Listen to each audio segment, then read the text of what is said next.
Hello, Dragons Lair fans, fans of digital art, fans of art, fans of drawing, whoever you are. This is a quick, sped up drawing of Dirk the Daring from Dragons Lair, done on my iPad in Procreate on a flight, so I think a couple of hours.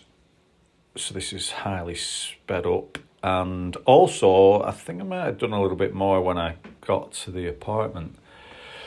Tidied it up maybe. So I was going to talk a little bit about my process here, but I also want to talk about Dragons Lair because this game was unbelievable.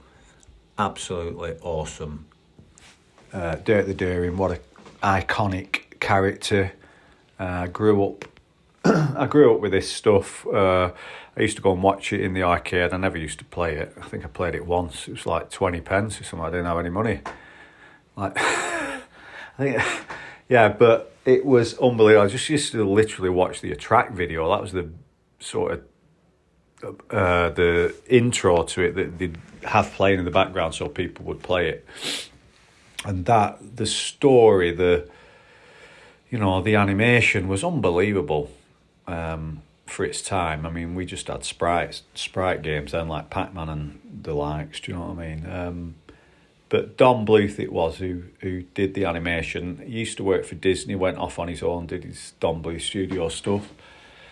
And this game was just awesome. It was high fantasy set in some castle, very simple story, but so effective. For me, my imagination, it was just fantastic. You know, the visuals were brilliant, really hooked me in. I loved it.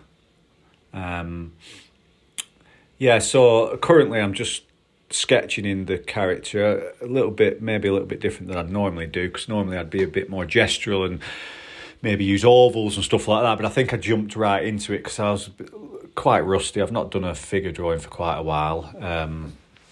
I've been doing a lot of Blender, so I'm just moving stuff about, trying to get the composition right. I'm literally looking at a screen capture from the game that I had on my iPad, so I've done a screen capture and I'm doing an observational drawing, which is really good practice for anyone who's thinking about doing that or does it. I think it's fantastic practice, really gets your eye in, do you know what I mean?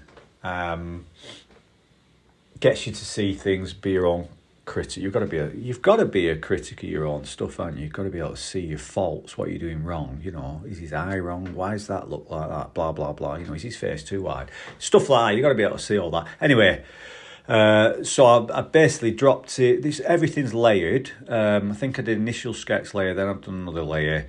Tried to tighten it up a little more in his face, which I wasn't sure about at the time, and I did. I'm having to speak fast now because I'm running out of time. I've got colours. Each colour's on a layer, so I can change the colours after with the sliders, hue, saturation, and all that. And I'm doing the backgrounds. Quite intimidated about doing the backgrounds because these Disney backgrounds are absolutely fantastic. I love them. Disney type backgrounds. It's not Disney. They're amazing. I've got books with them in and everything. So I was doing it digitally. It's a lot more forgiving than painting watercolours, but still, I was intimidated. But as I got into it, I realised it's kind of working out. Felt really good about it. Dropped a grainy overlay on, because I wanted it to look a bit older. That's kind of how it went. So, I'd love to talk more about it, but I'm running out of time. So I'm going to leave it there. Thanks for listening. If you want to see any more, just leave a comment and I'll try and put some more up. Maybe talk more about drawing or more about Dirk the Daring.